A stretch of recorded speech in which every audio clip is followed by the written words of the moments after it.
Okay, so you win this competition, and you go back into you continue doing what you do. I still continue doing what I'm doing, and then come 1990, I think it was 95. We have now the Face of Africa comes into town. Mnet. Face of Africa. I remember that. And that was big because even DSTV was coming in. DSTV was part of the sponsor and everything. It was being done from South Africa. So now they had this thing that they're looking for a Face of Africa. And this Face of Africa, whoever was going to be chosen was going to become a mark as a Face of Africa to go to New York to represent Africa as a model and a Face of Africa. So that was big. So in line with that, they needed designers to dress all these girls from Africa. And that was clever. They did a huge a tender at the Serena, and they called designers from East Africa. And because I had been working with Smirnoff for some time, they called me and they told me, Sally, I think you need to enter this tender. Just go. So they told me, and don't forget to carry your porcupine garment down, which I had done for now African Heritage, to celebrate their 30th year as African Heritage with Alan Donovan. Okay. So anyway, so I went, and then I remembered it when I was halfway there. So when I had already sat in Serena, and there were so many people. So from there, I decided, let me just go back and pick that picture and bring it back with me. So by the time I came, the crowd had already decreased. I was almost like the last one. So then they called me in, and these people from Mnet, Face of Africa, South Africa, were here, and they asked me who I was. So they asked me to show them the work, and when I showed them that picture of the porcupine quill, they went crazy. And I'm thinking, okay, why you're crazy about this diagram or this picture? And they kept, you made this? I said, yeah, we did. And they said, this porcupine stick. First of all, asking, what is that stick? I was telling them it's a porcupine quill. Can you get some for us to see? I said, yeah. I had some already in my office. So he told me, Sally, this is what we're gonna do. In fact, now you're the one we've picked. Then and there. Then and there. And I was like, you've picked me. They said, yeah, it's you we're going to work with. And I'm thinking, I'm only 4 years in business, and look at what has just happened. So anyway, so they told me, draw for us 12 garments using the porcupine quill. So by then, you see, I had done my research. I know how to draw. I can design porcupine quills. I will know how you're going to sit in garments. Yes. Yeah, you know, they have that sharp edge. I know what to do. So I designed, that evening I designed 12 garments using the porcupine quill. 12? 12. And they told me I had to meet them at 10 the next morning. So I met them at 10 at the Norfolk, I remember. And I had the porcupine quill. So I showed him the porcupine quill. He said, this is great. And then I showed him my drawings. And then he said, they look really nice, but we want to see one live. So I told them I can do it. Within a week, I'll do it. And they told me, you send it to Mnet in Kenya, and then they'll send it to South Africa. And then he went with that one porcupine quill I gave him. And now, Face of Africa, the eye became the porcupine quill. Yeah. What? It's because of you? Yeah. Okay, let's talk about this porcupine thing, because it's the quill, because it's like the big piece. What inspired you to create the first one?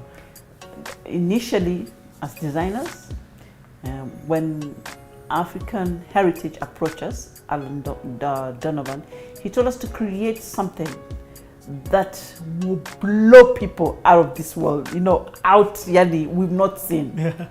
So we went to the Maasai markets, And everywhere we went, we kept on seeing this porcupine quill, done in bangles or earrings and that kind of thing. So we said, why don't we ask for a longer one and see what they look like? So we saw somebody selling, so we took them. So then, like, I loved Christian Dior. In those days, he was a designer who has always inspired me.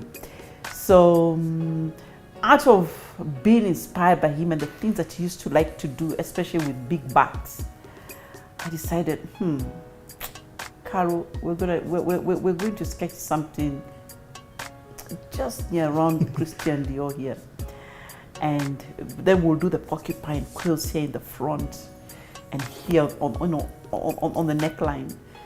And so we did it, and we used backcloth.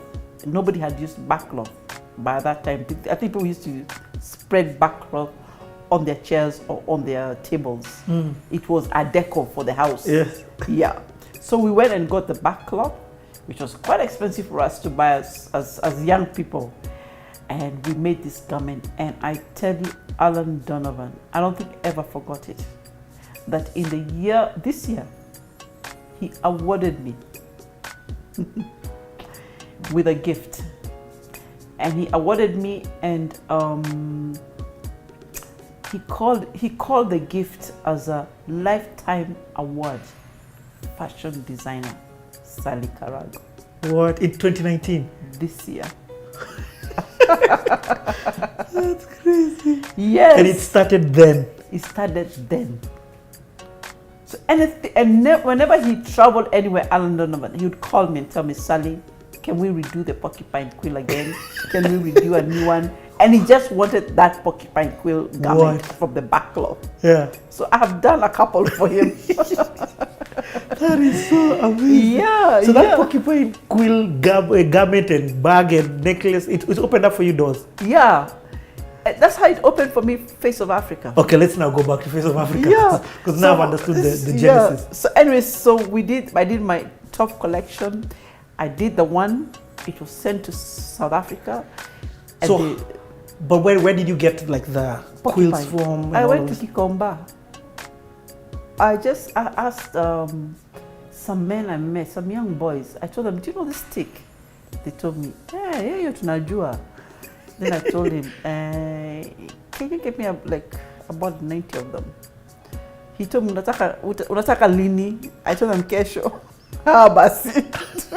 From there, where your office is, we are coming. That's how I got them. And they brought you 90 of them? 90 porcupine quills. And you put that 90 into one garment? No. Okay. I bought them because I knew I was going to make the other 12. Okay, I get it. Yes. What? Okay, this is interesting. So the garment was approved and they loved it, and they told me, Sally, you're going to be the designer who will open the first Face of Africa in East Africa. It was the first show, and my collection opened that show. What? And people were wowed by that collection. Even he was called Jan Milan. He was the production manager behind this whole thing. He could not believe it. He was telling me, I cannot believe how creative somebody can be. A Kenyan, an African, Yeah. And so hold on. So they were going. Oh, I understand it. So they would come to East Africa to do like a competition to win the win of East Africa. Yeah. So they've already decided you're the one. I was the winner of the fashion design. Yes. And then we had Emato. Yeah, that's the days of Emato. Yeah. We had, what was her name? She was called Brianna or Belinda. I think that's what she was called. Yes, those two were the two winners from now East Africa. East Africa, yeah. Yeah. Both Kenyans. Both Kenyans. Yeah. Okay. Yeah, Kina Emato. And then from all the other nations. Yes. So then we went to Zimbabwe. That's where the final show was going to take. Mm-hmm.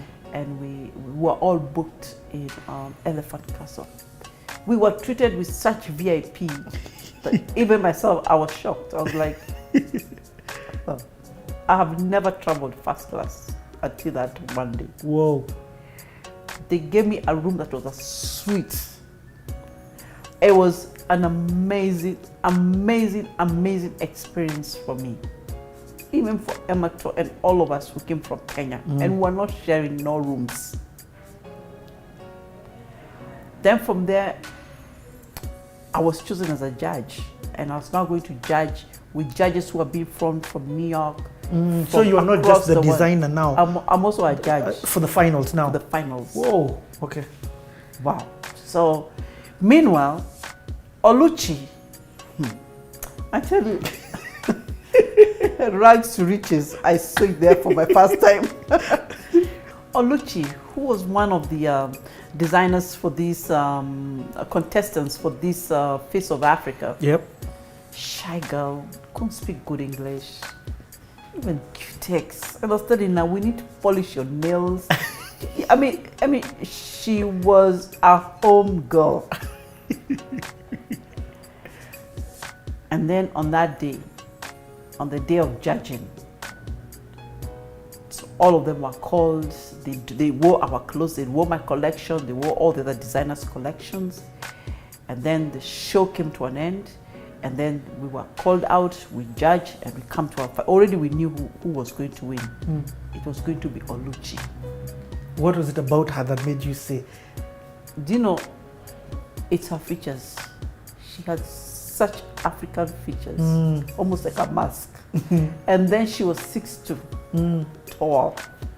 Was she 6'2" or 6'4"? She was quite tall.